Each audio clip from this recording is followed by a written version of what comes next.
My name's Emma Ashby. I'm part of the senior Balong team at WAMINDA, and my role is the senior manager of IT and systems. The most exciting thing about the conference is it's WAMINDA's first ever conference that they're come together, that they're having. It's celebrating 40 years of Aboriginal women leadership.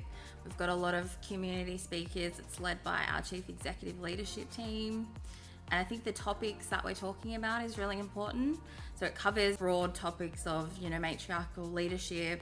It's got the youth discussions, it's got birthing on country, it's got sovereignty and pushback.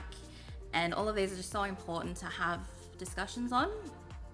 The other thing I think is really important is we're having all women. So we're going to have all women from all walks of life. We're going to have Aboriginal women, non-Aboriginal women coming into that space, and everyone's learning, listening, supporting each other, coming together to see what else I could be improving and what you could be doing more in your community. So what I'm most excited about at the conference is the first discussion that we're having, so the matriarchal ways in decolonisation. I think with that, it's a discussion that everyone's going to be part of. So when you're looking at the agenda, it's not a breakout session.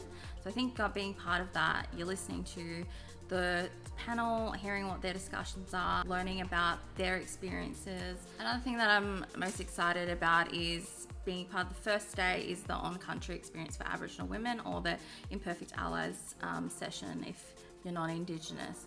So that's something that I haven't seen at any other conference before, and it's going to be an amazing experience to start off the conference. So it's your first day that you get to go out on country, learning the local knowledge of the Shoalhaven and being led by our Chief Executive Leadership team. One of the discussions on the day, we've got Our Future. So Our Future is our youth coming together and speaking. I think they're one of the most important things to have at the conference, because it's good to get their perspective of the young people coming up and seeing what the amazing things that they're doing in their communities and their ideas and what supports that they need to have a better future. So 3 words to describe 40 years of WAMINDA: growth. So being at WAMINDA, I've been here for 11 years. From when I started as maybe 20 to 30 staff to I think it's around 150 staff that we have at the moment. So just the growth of the service and the growth in myself and other staff that have come here, started from say reception and have grown into being in manager and team leader positions.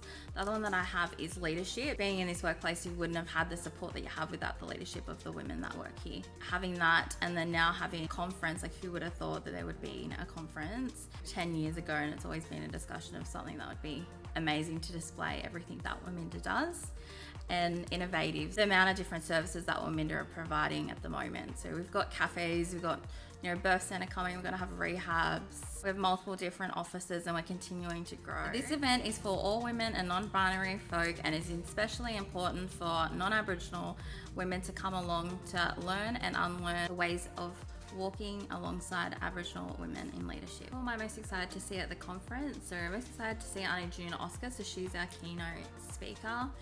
Also hear about her being in part of Where To From Here, so future discussions around equality, social justice, and just having her presence at the conference is going to be amazing.